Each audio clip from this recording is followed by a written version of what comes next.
नमस्कार, आप देख रहे हैं दैनिक ट्रिब्यून और मेरे साथ आज सोशल वेलफेयर डिपार्टमेंट की सेक्रेटरी हैं अनुराधा चक्री मैम। पोषण पखवाड़ा चल रहा है और स्पेशली ये प्रोग्राम बड़े वाइडली चल रहा है सभी आंगनवाड़ीज़ में। किस तरह से चंडीगढ़ में ये प्रोग्राम चल रहा है और इसका मोटिव क्या है? पोषण पखवाड़ा हर साल मनाया जाता है मार्च और अप्रैल के महीने में।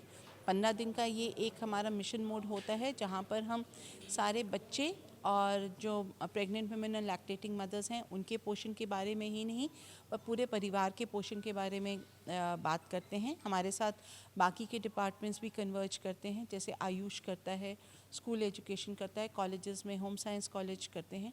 तो हम अच्छी तरह किस तरह से हमें क्या खाना चाहिए और कब खाना चाहिए इस सब के बारे में बात करते हैं। इस बार का एक जो बहुत बड़ा इसका एम है वो है कि बच्चों का स्क्रीन टाइम कैसे कम किया जाए। आप उनको टीवी से, फ़ोन से दूर रखें, उनको फ़िज़िकल एक्टिविटीज़ में ज़्यादा डालें और उनको और तरह से इंगेज करें ताकि वो इन सब चीज़ों से दूर रहें। इसमें रोज़ बहुत सारी एक्टिविटीज़ होती हैं। पीजीआई ने अभी कम्युनिटी मेडिसिन में की हैं। हमारे साथ आयुष रोज़ एक हेल्पलाइन चलाते हैं जिसमें आपकी कोई भी न्यूट्रिशन की अगर आपको कोई प्रॉब्लम है तो आयुष के डॉक्टर्स उस पर बात करते हैं। स्कूल्स में पोषण के बारे में बताया जाता है। सेक्रेटेरिएट में जो प्लानिंग डिपार्टमेंट के अंडर सेंटर फॉर ट्रांसफॉर्मेशन नीति के अंडर है उसमें जो हमारे कंसल्टेंट्स हैं वो सेक्रेटेरिएट में उन्होंने 4 प्रोग्राम शेड्यूल किए हैं इस पखवाड़े में, जिसमें main, women, children and dietary habits के बारे में वो बात कर रहे हैं।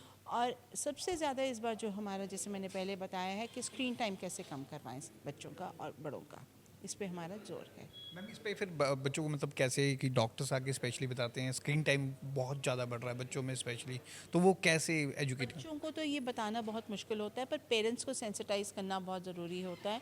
उसके लिए हम डिफरेंट डिफरेंट एक्टिविटीज़ भी पेरेंट्स को बताते हैं। हम ये भी सिखाते हैं कि आप कैसे छोटे छोटे टॉयज़ घर पे, जो घर पे पड़ी चीज़ें उनसे बना लें, बच्चे को इंगेज करें ताकि बच्चे भी इंगेज रहें और आपका वो उस तरफ से टाइम हटे।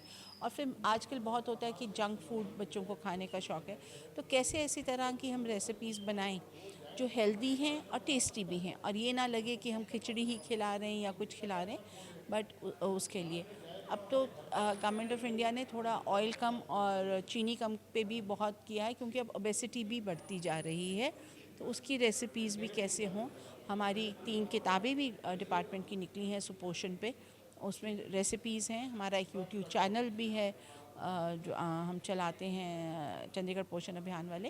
तो अगर आप उसको देखें तो उन सब से उनमें बहुत तरह की रेसिपीज़ हैं।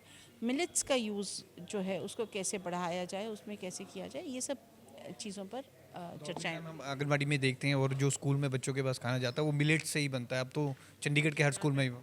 हाँ, हमारे यहाँ पर भी रागी की खिचड़ी जाती है, बाजरे की खिचड़ी जाती है, रागी की बर्फ़ी भी जाती है। और उसके साथ साथ हम बच्चों को, क्योंकि जो भारत सरकार की जो नॉर्म्स हैं उससे ऊपर भी हम खाने में देते हैं, मंडा देते हैं, हम केला देते हैं, चिड़वा देते हैं।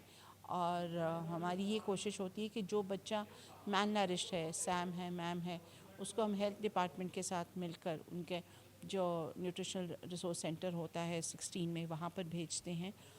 और ये सब बहुत ज़रूरी है ताकि हमारी जो नेक्स्ट जनरेशन है वो स्वस्थ हो और प्रोडक्टिव हो। आने वाले दिनों में मैम सोशल वेलफेयर डिपार्टमेंट की तरफ से कोई प्रोग्राम चलाना चाहे, वाइडली कोई चल रहा हो प्रोग्राम? अभी चिंतन शिविर किया जा रहा है ministry of social justice and empowerment में 24, 25, 26। यहाँ चंडीगढ़ में ही इस बार उन्होंने हमें ही चिन्हित किया है इसको करने के लिए, हमारे साथ हो रहा है। तो उसमें वाइड रेंजिंग डिस्कशंस होंगी कि जो सेक्टर्स हैं जो आते हैं सोशल जस्टिस में, जैसे scholarships to SC ST and OBC children, senior citizens का जो है, डिसेबल्ड का जो है, उन सब का, दिव्यांगजन का जो भी उनकी पॉलिसीज़ हैं उनको कैसे देखा जाए और कैसे किया जाए। Thank you. तो मैम से हमने खास बातचीत की पोषण पखवाड़े के बारे में, उन्होंने विस्तृत जानकारी दी। दैनिक ट्रिब्यून के लिए भगवत सिंह की रिपोर्ट।